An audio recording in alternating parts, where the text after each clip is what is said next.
పల్లి మండలము జన్వాడ విలేజ్లో ఉన్నటువంటి ఆ ప్రాంతంలో విలేజ్లో 3 చెరువులు ఉన్నాయి ఇక్కడ. ఒకటి కోడి చెరువు, ఒకటి తుమ్మ సముద్రం కుంట, మూడోది పెద్ద చెరువు. ఈ మూడు ఆ చెరువులు కూడా ఈ జన్వాడ విలేజ్ పరిధిలో ఉన్నాయి. అయితే ఇక్కడ జన్వాడ ఈ 3 చెరువులలో ప్రధానంగా ఇప్పుడు సోషల్ మీడియాలో ట్రోల్ అవుతున్నటువంటి కోడి చెరువు ఇక్కడ మనం చూస్తున్నాం. కోడి చెరువు వివరాలు మొత్తం కూడా ఇప్పుడు మనం చూస్తాం. దీంట్లో ఎన్ని ఎకరాలు ఉంది, కోడి చెరువు విస్తీర్ణం ఎంత, దాంట్లో బఫర్ జోన్ ఎంత, మిగతా వివరాలు మొత్తం కూడా ఈ సైట్లో స్పష్టంగా వాళ్ళు పేర్కొన్నారు. దీంట్లో కాలం 1, కాలం 2, కాలం 3 ఉన్నాయి. అయితే ప్రధానంగా సోషల్ మీడియాలో ఈ కోడి చెరువు సంబంధించి కాలం 1, కాలం 2 మాత్రమే చూపిస్తున్నారు. కానీ కాలం 3లో ఉన్నటువంటి వివరాలు మాత్రం చూపించట్లేరు. అంటే ఇక్కడే దాగి ఉందన్నమాట. ఏంటంటే ఇక్కడ ఒక కుట్ర కోణం, అంటే ఆరోపణలు చేయాలి, బదనాం చేయాలనేటువంటి వివరాలు స్పష్టంగా మనకి ఇక్కడ కనిపిస్తున్నాయి. దీంట్లో కూడా పెద్ద చెరువు సంబంధించి వివరాలు మొత్తం కూడా ఇప్పుడు నేను మీకు చూపించే ప్రయత్నం చేస్తున్నాను. ఈ పెద్ద చెరువు విస్తీర్ణం మొత్తం కూడా 26 ఎకరాల 7 గుంటలు, 26 ఎకరాల 7 కుంటలు. ఇక్కడ మన మ్యాప్తో సహా కూడా ఈ అధికారులు కాలం నెంబర్ 1లో పెట్టిన వివరాలు ఇవి చూపిస్తున్నాం.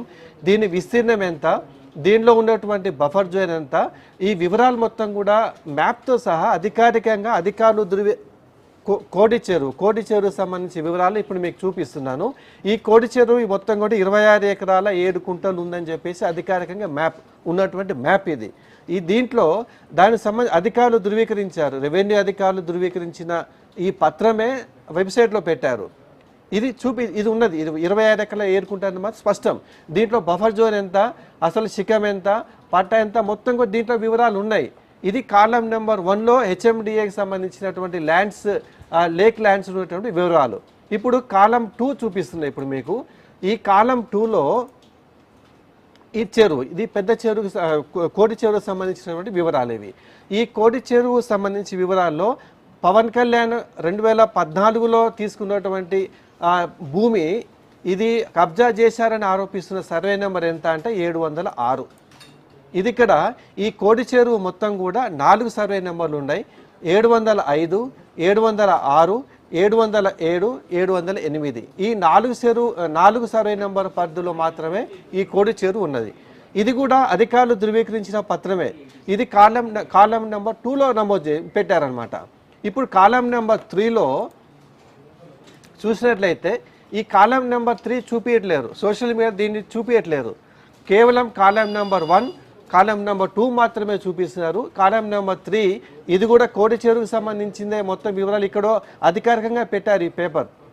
దీంట్లో కోడి చెరువులో ఇంతకుముందు నేను చెప్పినట్టు సర్వే నెంబర్ 705, 706, 707, 708 ఈ సర్వే నెంబర్లలో ఎంత ల్యాండ్ ఉందో కూడా ఇక్కడ చూపించారు. ఇక్కడ దీంట్లో ఏదైతే వాళ్ళు ఆరోపణ చేస్తున్నారో 706, 707, 708, 705 ఈ సర్వే నెంబర్లు, దీంట్లో పవన్ కళ్యాణ్ గారు తీసుకుంది 706 సర్వే నెంబర్. ఈ 706 సర్వే నెంబర్లో మొత్తం 13 ఎకరాల 13 గుంట ఉందండి. ఇక్కడ వాళ్ళు అధికారికంగా పెట్టినటువంటి పేపర్లో మనకు స్పష్టంగా కనిపిస్తుంది. దీంట్లో బఫర్ జోన్ అయిపోయిన తర్వాత మొత్తం ఇంకా 10 ఎకరాల ఇక్కడ మనకు స్పష్టంగా కనిపిస్తుంది. ఇక్కడ దీంట్లో పవన్ కళ్యాణ్ గారు కొనుగోలు చేసింది ఎంత అంటే 10 ఎకరాలు మాత్రమే. ఇది కూడా దీంట్లో స్పష్టంగా ఉన్నది. అది దానికి సంబంధించి ఉన్నది. ఇది ఇక్కడ 2 ఉన్నాయన్నమాట. శిఖం పట్టా ఉంది, శిఖం సర్కారీ ఉంది. ఇక్కడ స్పష్టంగా రెండింటికి తేడా ఉంది. శిఖం పట్టా అంటే శిఖం పట్టాని క్రయ విక్రయాలు జరుపుకోవచ్చు, కానీ దాంట్లో మాత్రం శాశ్వత భవనాలు నిర్మించకూడదు. ఇది ప్రభుత్వం విధించినటువంటి నిబంధన. ఇది దాన్ని ఎవరు చెప్పట్లేరు. ఈ క్రయ విక్రయాలు జరపవచ్చు అనేటువంటి శిఖం పట్టా భూమిలో క్రయ విక్రయాలు జరపవచ్చు అనే వివరాలు ప్రభుత్వం స్పష్టంగా చెప్పినా కానీ దాన్ని మొత్తం కూడా దాచిపెడుతున్నారు. ఇక్కడ 707 సంబంధించి దీంట్లో సర్కారీ అని ఉంది. ఇక్కడ ఈ సర్కారీ వాటిని కొనుగోలు చేయరాదు, అంటే క్రయ విక్రయాలు ఇక్కడ జరపరాదు. శిఖం పట్టా భూములు మాత్రమే జరపవచ్చు, సర్కారీ భూమిలో మాత్రం క్రయ విక్రయాలు జరిపేందుకు వీల్లేదు. మరి శిఖం పట్టా భూమికి సంబంధించిన వీటిలో ఏం చేయాలంటే శాశ్వత భవనాలు నిర్మించకుండా కేవలం వ్యవసాయానికి సంబంధించిన దానికి ఉపయోగించుకోవాలి.